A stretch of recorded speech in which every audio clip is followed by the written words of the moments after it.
Tahun 1945, ketika penjajahan mencengkeram bangsa ini, seorang pria berdiri di atas podium sederhana. Dengan suara lantang dan penuh keyakinan, ia mengubah nasib sebuah bangsa. Soekarno, sang proklamator, lahir sebagai simbol kebangkitan Indonesia. Namun, kisahnya adalah sebuah epos yang megah sekaligus tragis. Inilah kisah perjalanan panjang sang pahlawan jiwa bangsa Indonesia. 17 Agustus 1945, sejarah mencatat sebuah momen yang mengubah nasib bangsa ini.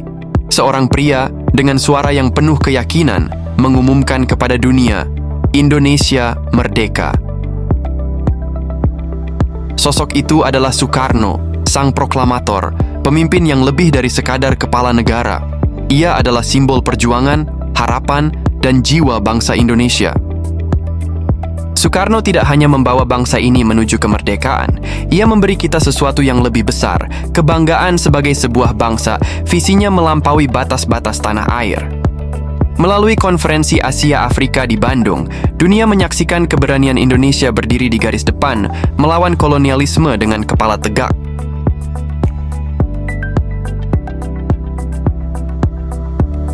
Namun, warisan Soekarno yang paling abadi adalah Pancasila.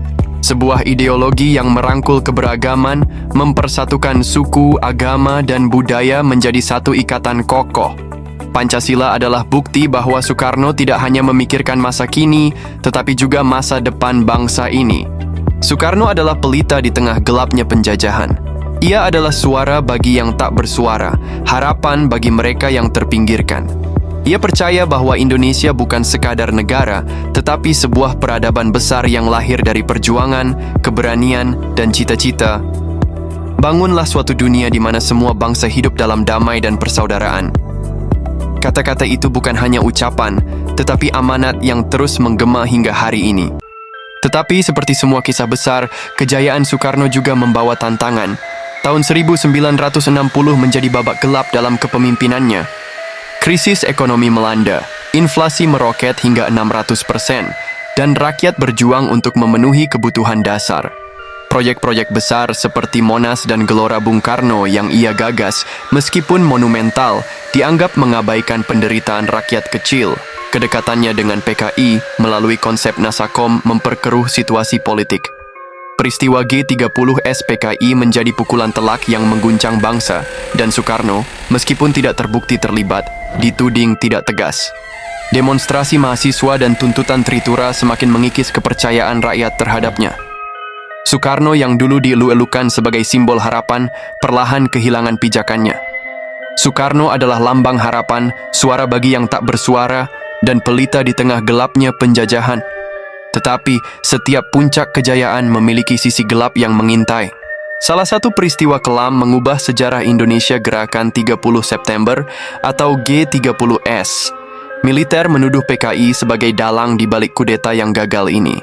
Soekarno, yang dianggap terlalu dekat dengan PKI, mulai kehilangan dukungan dari berbagai pihak, terutama militer. 11 Maret 1966, situasi politik Indonesia berada dalam kekacauan. Pasca peristiwa G30 SPKI, posisi Soekarno sebagai presiden semakin goyah, tekanan datang dari berbagai arah, militer yang sebelumnya menjadi pendukung Soekarno mulai berbalik arah. Soeharto dan kelompoknya menuntut tindakan tegas untuk memulihkan stabilitas nasional. Rakyat dan mahasiswa melalui gerakan Angkatan 66 menggelar demonstrasi besar-besaran, menuntut pembubaran PKI dan reformasi pemerintahan. Ketidakstabilan politik semakin parah, sementara Soekarno dianggap lambat dan ambigu dalam menyikapi konflik ideologi. Dalam tekanan, Soekarno menandatangani surat perintah 11 Maret atau Supersemar, memberikan mandat kepada Soeharto untuk menjaga keamanan dan ketertiban. Namun, surat ini menjadi awal kejatuhan Soekarno. Soeharto menggunakannya untuk mengambil alih kekuasaan secara de facto. Setelah menyerahkan kekuasaan melalui Supersemar, Soekarno semakin tersisih dari dunia politik. Kekuasaan Soekarno dicabut pada 1967 oleh Sidang Istimewa MPRS. Soekarno hidup dalam isolasi dan kesepian di Wisma Yaso. Ia kehilangan dukungan dari para pendukungnya yang dulu memujanya. Kejatuhannya bukan karena musuh dari luar, tetapi konflik internal bangsanya sendiri. Sebagai pemimpin yang memimpin bangsa menuju kemerdekaan, Soekarno menghadapi berbagai tantangan. Penjara, pengasingan, dan ancaman tidak membuatnya gentar. Semangatnya untuk membebaskan Indonesia dari penjajahan tidak pernah surut. Dalam masa pengasingan, ia terus memikirkan nasib bangsanya. Dalam setiap langkah, cinta kepada Indonesia menjadi penggerak utama perjuangannya.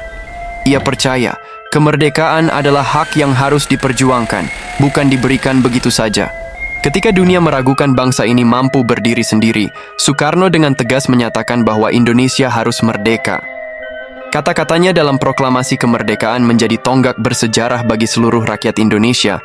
Ia tidak hanya memperjuangkan kemerdekaan di medan politik, tetapi juga membangkitkan semangat persatuan dan kesadaran rakyat Indonesia untuk bangkit melawan penjajahan.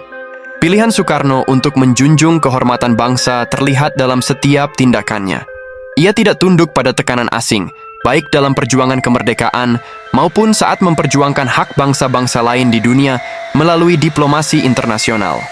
Soekarno adalah manusia yang penuh dengan kontradiksi, berjaya dan jatuh, dipuja dan dihujat. Tetapi satu hal yang tidak bisa disangkal, ia adalah jiwa bangsa ini. Hidupnya adalah pelajaran tentang keberanian, mimpi besar, dan pengorbanan. Ia mengingatkan kita bahwa pemimpin sejati tidak hanya mencintai kekuasaan, tetapi juga mencintai rakyatnya hingga akhir hayat. Ia mungkin pergi dalam kesepian, tetapi namanya hidup dalam setiap denyut nadi Indonesia. Bangsa yang besar adalah bangsa yang menghormati jasa pahlawannya. Soekarno telah memberikan segalanya untuk bangsa ini. Soekarno adalah simbol perjuangan dan harapan yang tidak pernah pudar dalam perjalanan sejarah bangsa Indonesia.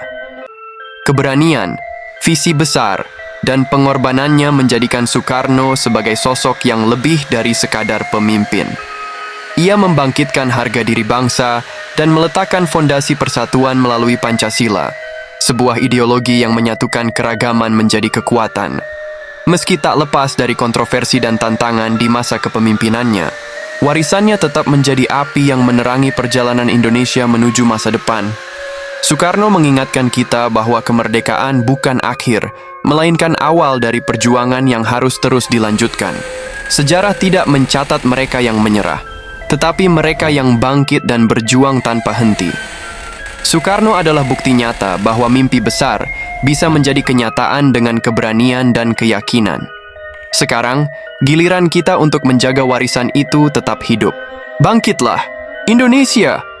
Jadilah bangsa yang menghormati sejarah, mencintai Pancasila, dan bekerja keras untuk mewujudkan mimpi besar yang pernah ia titipkan pada kita. Karena perjuangan belum berakhir, dan masa depan bangsa ada di tangan kita. Sampai di sini dulu pembahasan kita pada video kali ini. Sampai bertemu kembali di video menarik berikutnya.